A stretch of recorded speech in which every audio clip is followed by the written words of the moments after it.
టాలీవుడ్ ప్రముఖ సినీ నటుడు బీజేపీ మాజీ ఎమ్మెల్యే ఎస్వి శేఖర్ కు కోర్టు జైలు శిక్ష విధించింది. 6 ఏళ్ల క్రితం మహిళా జర్నలిస్టులపై అనుచిత వ్యాఖ్యలు చేసినందుకు గాను కోర్టు దోషిగా తేల్చింది. నెల రోజుల జైలు శిక్ష, 15,000 జరిమానా విధిస్తూ ప్రత్యేక కోర్టు సోమవారం తీర్పు వెలువరించింది. అసలేం జరిగింది?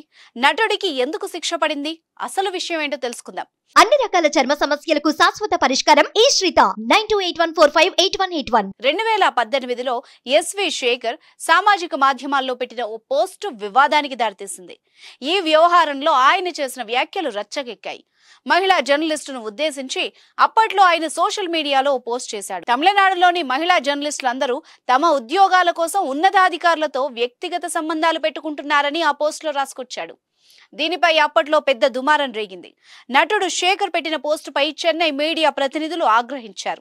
దీనిపై అప్పట్లో పోలీసులకు కూడా ఫిర్యాదు చేశారు.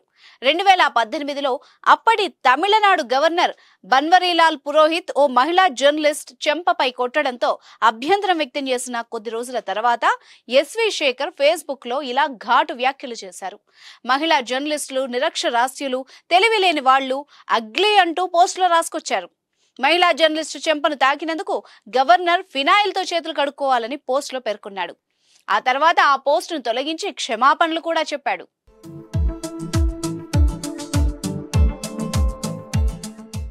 అయితే తాను రాసింది పూర్తిగా చదవకుండానే పొరపాటున పోస్ట్ చేశానని కోర్టుకు చెప్పాడు.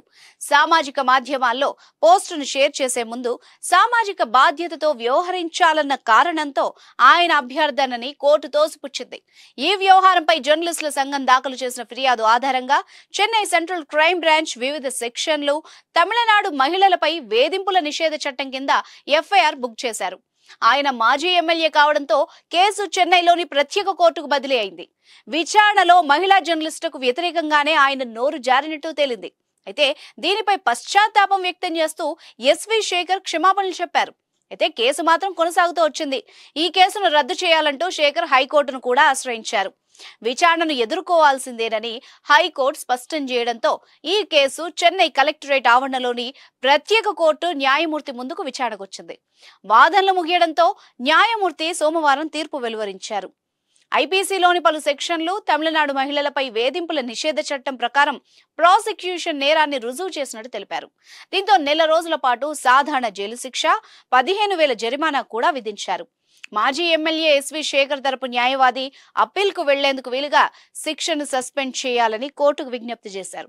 దీంతో కోర్టు 2 నుంచి 4 వారాల్లోపు ప్రయత్నాలు చేసుకోవచ్చని చెప్తూ శిక్షను తాత్కాలికంగా సస్పెండ్ చేసింది. 2023లో మాజీ ఎమ్మెల్యే ఎస్వి శేఖర్ పై పలు క్రిమినల్ కేసులు కొట్టివేయడానికి మెడ్రాస్ హైకోర్టు నిరాకరించిన సంగతి తెలిసిందే. ఎస్వి శేఖర్ ఏఐఏడీఎంకే నుంచి ఎమ్మెల్యేగా ఎన్నికైన తర్వాత కాంగ్రెస్ లోకి మారాడు. ఆ తర్వాత బీజేపీ తీర్థం పుచ్చుకున్నాడు.